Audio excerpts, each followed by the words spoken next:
Hi friends, welcome to my channel. இந்த வீடியோவில் ஹெல்த்தியாக மீல் மேக்கர் கோகோனட் கறி எப்படி பண்ணலாம்னு பார்க்கலாம் வாங்க. இதுக்கு பேனில் 2 ஸ்பூன் ஆயில் சேர்த்துட்டு ஹோல் ஸ்பைசஸ் அப்புறம் ஒரு பெரிய வெங்காயம் போட்டு நல்லா வதக்கி விடுங்க.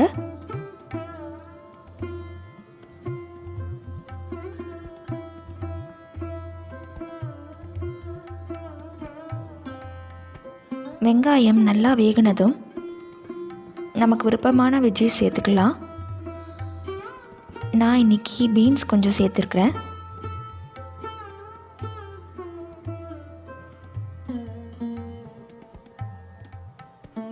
உப்பு சேர்த்துட்டு வதக்குனா சீக்கிரம் வதங்கிடும்னு சொல்லுவாங்க.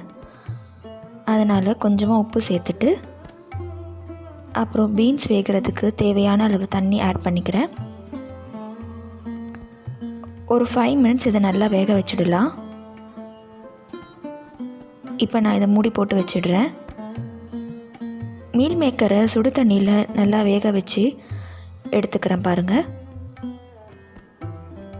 இப்போது கிரேவிக்கு தேவையான மசாலா அரைச்சிடலாம். இதுக்கு கொஞ்சம் தேங்காய், இஞ்சி, கொஞ்சம் பூண்டு, முந்திரி, அப்புறம் கசகசா, தக்காளி, அப்புறம் வீட்டிலேயே அரைச்ச கறி மசாலா தூள் எல்லாமே சேர்த்து அரைச்சிக்கிறேன்.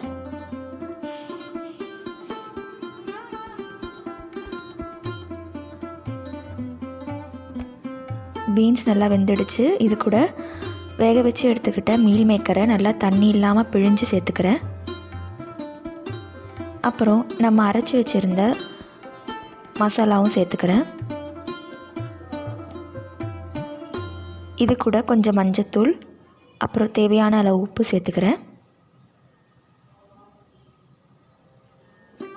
இந்த கிரேவிக்கு தேவையான அளவு தண்ணி சேர்த்துக்கோங்க. நல்லா திக்காக வேணும்னா கொஞ்சமாக தண்ணி சேர்த்தா போதும். உங்களுக்கு கிரேவி கொஞ்சம் அதிகமாக வேணும், தண்ணி அதிகமாக இருக்கணும்னா தண்ணி அதுக்கேற்ற மாதிரி சேர்த்துக்கோங்க.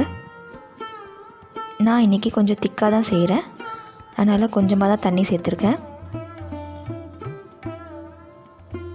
இப்போ நல்லா மிக்ஸ் பண்ணி விடுறேன். நம்ம அரைச்சி சேர்த்த மசாலா நல்லா குக்காகி வரணும். ஸோ அது வரைக்கும் நல்லா பாயில் ஆகட்டும்.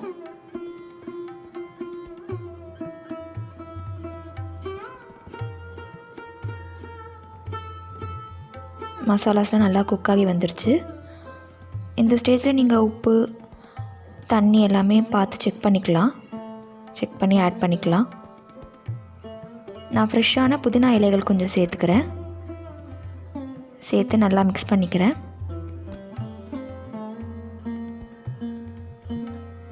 அப்புறம் கொஞ்சம் ஃப்ரெஷ்ஷான கொத்தமல்லி இலைகளும் சேர்த்துக்கிறேன். இதையும் நல்லா மிக்ஸ் பண்ணி விட்டுடலாம்.